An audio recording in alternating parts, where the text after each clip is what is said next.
নমস্কার বন্ধুরা, কেমন আছো তোমরা? অনেক দিন পর আজকে একটা ভিডিও নিয়ে এসেছি। দেখো তোমাদের জন্য আজকে আমি মৌলা মাছের ঝাল আর সঙ্গে একটা এই যে মেঘলা মেঘলা বৃষ্টি হচ্ছে, মেয়ে বায়না জুড়ে দিল, বলল মা খিচুড়ি করো। আমি তো খিচুড়ি করবই না, কিন্তু মেয়ের বায়নাতে শুরু করে দিলাম। সকাল সকাল এই যে চিচিঙ্গা ভাজা করেছি, দেখো সুন্দর করে একটা চিচিঙ্গাটা কুচু কুচু করে কেটে নিয়েছি। তারপরে কালো জিরে ফোড়ন দিয়ে পেঁয়াজ দিয়ে চিচিঙ্গাটাকে আমি ভাজলাম। চিচিঙ্গাটা কিন্তু 10 মিনিট আগে একটু নুন মাখিয়ে রেখেছিলাম, তাই মাখিয়ে রেখে সেটাকে আবার নিংড়ে জলটা ফেলে দিয়ে নিয়েছি। দেখো এই দেখো চিচিঙ্গার জল, আর সুন্দর জলটা বেরিয়ে গেলে চিচিঙ্গাটা খেতেও ভালো লাগবে, আর জল জল একটা ভিজে ভিজা টাইপের হবে না, সুন্দর একটা ভাজা হবে, শুকনো শুকনো টাইপের। ওটা বেশ খেতে ভালো লাগে। আর জল থাকলে কেমন একটা ভিজে ভিজে হয়, ভালো লাগে না আমার কাছে, তাই আমি জলটাকে নিংড়ে ফেলে নিয়েছি।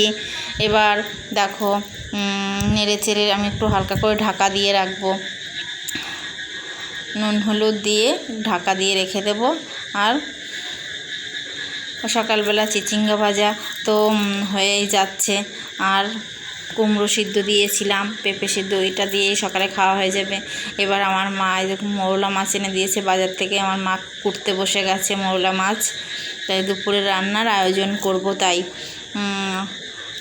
এই যে মৌলা মাছটা মা কেটে দিচ্ছে, এরকম ছোট ছোট মৌলা মাছ, এটা খাওয়াও খুব উপকার এবং চোখের জন্য তো খুবই ভালো।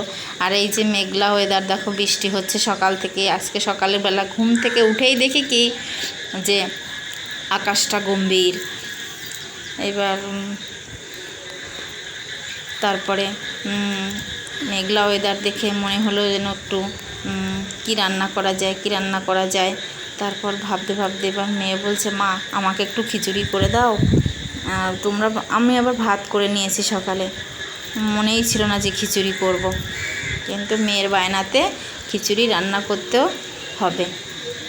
তারপর আমি স্নান করে চলে আসলাম। এই চান করে এসে ভিডিও বানাতে শুরু করলাম। দেখি একটু মেঘলা ওয়েদার হচ্ছে, বাইরের আকাশটা একটুখানি ফটো তুলে নিই, রাখি, ক্যামেরা বন্দি করি। তারপরে এই যে বৃষ্টি হচ্ছে, দেখো নারকেল গাছের পাতাগুলো নড়ছে, ছাদের পরে গিয়ে একটু ভিডিও করলাম। দেখো গাছগাছালিগুলো ভিজে একটু স্বস্তি পেল ওরা। অনেক দিন ভালো প্রচণ্ড গরম ছিল, গরমের জন্য ওরা একদম সিদ্ধ হয়ে গেছিলো, তা ওরা একটু স্বস্তি পেল গাছগাছালিগুলো। এই যে আমি এই সবজিগুলো, তেমন কিছু সবজি নেই, গাজর, কাঁচা কুমড়ো আর হলো আলু, পটল, এইসব নিয়ে বসে গেছি। এদিকে আমার মায়ের মাছ কাটাও হয়ে গেল। আমি চান দান করে পুজো দিয়ে এসে সবজি কাটতে বসে গেলাম। এই যে সবজি কাটছি, আমি সবজিগুলো কেটে নিচ্ছি। অল্প সবজি আছে ঘরে, তাই দিয়েই হয়ে যাবে। গোবিন্দভোগ চালের আবার অত কিসের বাহানা লাগে বলো? অত অল্প সবজি হলেও হয়ে যায়, শুধু আলু দিয়েও তো খিচুড়ি করা যায়, তাই না? এই যে মুগ ডাল ভেজে নিচ্ছি আমি।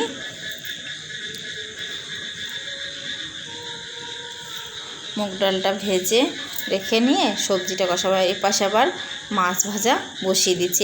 একবারে দুরকম রান্নাটাই করে নিচ্ছি আমি, আর আলাদা করে আর তোমাদের আর দেখাচ্ছি না, একসঙ্গেই করে নিচ্ছি। এই দেখো মৌলা মাছ কার কার পছন্দ একটু কমেন্ট করে জানিও তোমরা সবাই। এদিকে ডাল ভেজে নিচ্ছি আমি, দেখো মুগ ডালটা ভালো করে একটু ভেজে নেব লাল লাল করে। এদিকে মাছ ভাজাও হচ্ছে আমার, মৌলা মাছ, কিন্তু আমি এতটা মাছের ঝোল সব করব না, কারণ মাছের ঝোল খাওয়ার লোক নেই। ওই মৌলা মাছ ভাজা দিয়েই খিচুড়িটা খাবো আমরা। আর আমার কর্তামশাই, উনি তো খিচুড়ি খেতে পছন্দ করে না, একদমই খিচুড়ি খাবে না। তারপর বিরিয়ানি খাবে না, তারপর ফ্রাইড রাইস খাবে না। উনি মানে ইউনিক কোনো রান্নাই খেতে চায় না, শুধু একমাত্র ভাত আর ভাত। তা ওনার জন্য তো ভাত করতেই হয়। তারপরে আমি যত যাই রান্না করি না কেন, ওই ওনার জন্য ভাত করতে হবে, ভাত রাখতে হবে, সঙ্গে তরকারিও করতে হবে, এক্সট্রা খাটাবে আমাকে দিয়ে। আর এই দেখো অনেকে আছে না শুধু একটা খিচুড়ি দুপুরবেলায় বৃষ্টির সময় একটা খিচুড়ি করলে হয়ে যায়, আর আমার হবে না তা। আমার ছেলেটাও তেমন, তার বাবার মতোই হয়েছে। এই যে সবজিগুলো আমি একটু ভেজে নিয়েছি, লাল লাল করে সবজিগুলোও ভেজে নেব। এদিকে আমার মাছ ভাজাও হয়ে গেছে, খানিকটা মাছ এই যে মুচমুচে করে রেখে দিলাম। এই মাছগুলো আমি খিচুড়ির সঙ্গে খাবে মেয়ে। এই যে ডাল দিয়ে দিলাম, ডালটা ধুয়ে নিয়ে ডালটা দিয়ে দিলাম, ডাল দিয়ে নাড়াচাড়া দিয়ে জল ঢেলে দিলাম। এই যে সিদ্ধ হবে আস্তে আস্তে, খানিকটা একটু ফুটলে পরে আমি চাল দেবো, কারণ চালটা তো গোবিন্দভোগ চাল, বেশি ফুট খাবে না, অল্প একটু ফুট খেলেই সিদ্ধ হয়ে যায় চাল। তারপর এদিকে আলু ভেজে নিচ্ছি আমি মাছের ঝোল করার জন্য। মাছটাও একটা পাতলা ঝোল হবে, বেগুন দিয়ে আলু দিয়ে একটু পেঁয়াজ ভেজে নিয়ে পাতলা একটা মাছের ঝোল। শরীরের জন্য কিন্তু খুবই উপকার এই মাছ। তোমরা খাও তো মৌলা মাছ? দেখো জিরে ফোড়ন দিয়েছি। আমার মতো শর্টে কাটে কে কে রান্না করো? আমি কিন্তু শর্টে কাটে রান্না করতেই বেশি পছন্দ করি, কিন্তু ওগুলো খেতেও আবার ভালো হয়, স্বাদই হয়, বেশি মশলা না, পেটে সবে না। এর জন্য পাতলা পাতলা তরকারিটা বেশি পছন্দ হয়। আমার বরেরও পাতলা তরকারি বেশি পছন্দ হয়, ছেলে মেয়েও তাই খেতে ভালোবাসে। মাঝে মধ্যে মশলা, যেমন মাংস মশলা ছাড়া করাই যায় না। তারপর হলো রুই মাছ কাতলা মাছ একটু মশলার দরকার হয়, কিন্তু সবজি দিয়ে যখন মাছের ঝোল রান্না করি আমি তাতে একদমই মশলা দিই না। মশলাটা কম খাওয়াই ভালো, তেলটাও কম খাওয়া ভালো শরীরের জন্য। এই যে মাছ ভাজা হয়েছে, ওদিকে তরকারি আমি বসিয়ে দিয়েছি।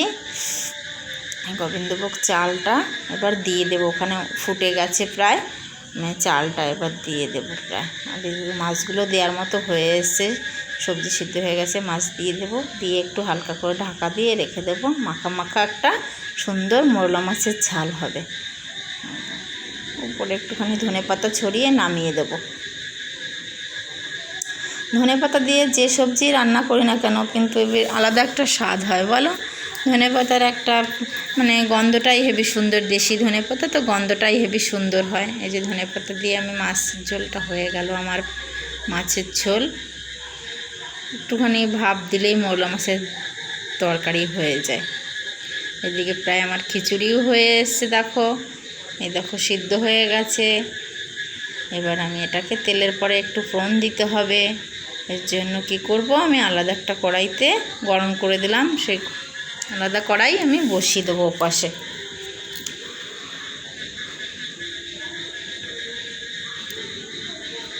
এমন বৃষ্টির দিনে কিন্তু খিচুড়ি খেতে ভালোই লাগে। আমারও খিচুড়িটা খুব পছন্দ, আমার মায়েরও পছন্দ, কিন্তু আমার ছেলেও খাবে না, প্লাস আমার বড় খাবে না। মেয়েটা আবার খিচুড়ির জন্য তো ভীষণ, আমার যেটা ভালো লাগে আমার মেয়ের সেটা ভালো লাগে, আমার ওর বাবার যেটা ভালো লাগে না ছেলেরও সেটা ভালো লাগে না, একদম ওইদিকে ম্যাচ, এদিকে ম্যাচ আমাদের। দেখো তেল গরম করতে দিয়ে দিয়েছি, এখানে আমি দুটো জিরে, তেজপাতা, শুকনো লঙ্কা ফোড়ন দেব। জিরে দিয়ে দিলাম, শুকনো লঙ্কা দিলাম, তেজপাতা দিলাম, ফোড়নটা দিয়ে নাড়াচাড়া করে টমেটো দিলাম একটু। টমেটোটা ভাজা হয়ে আসলে প্রায়, তারপর আমি মশলা দিয়ে দেব। এখানে এই যে আদা জিরে বাটা দিয়ে দিয়েছি একটু, এটা আমি একটু ভালো করে কষিয়ে নেব, নেড়ে চেড়ে একদম তেল ছেড়ে দিলে আমি এটা তুলে খিচুড়িতে দিয়ে দেব। সুন্দর করে একটু কষিয়ে নেব ভালো করে, একটু হলুদ দিয়ে দিলাম ওখানে, নেড়ে চেড়ে ভালো করে কষাবো। কার কার গোবিন্দভোগ চালের খিচুড়ি খেতে পছন্দ হয় একটু বলো, একটু লাইক কমেন্ট করে আমার পাশে থেকো। দেখো সুন্দর তেল ছেড়ে দিচ্ছে মশলা থেকে, এই যে হয়ে গেছে মশলা কষানো। এই মশলাটাই এবার এখন খিচুড়ির মধ্যে দিয়ে নাড়িয়ে চাড়িয়ে নামিয়ে দেওয়ার মতো হয়ে যাবে। দেখো দিয়ে দিলাম, ফাটাফাটি একটা খিচুড়ি হয়েছে দুপুরবেলা।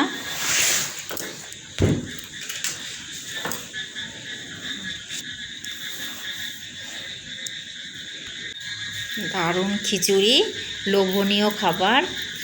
কার কার পছন্দ কমেন্ট করে জানিও এবং ভিডিওটা আমার দেখো। আজকে ব্লগটা সকাল থেকেই শুরু করেছিলাম। বন্ধুরা, তোমরা কেমন আছো সেটা জিজ্ঞেস করতে ভুলে গেছি। দেখো খিচুড়ি রেডি। Tata, bye bye.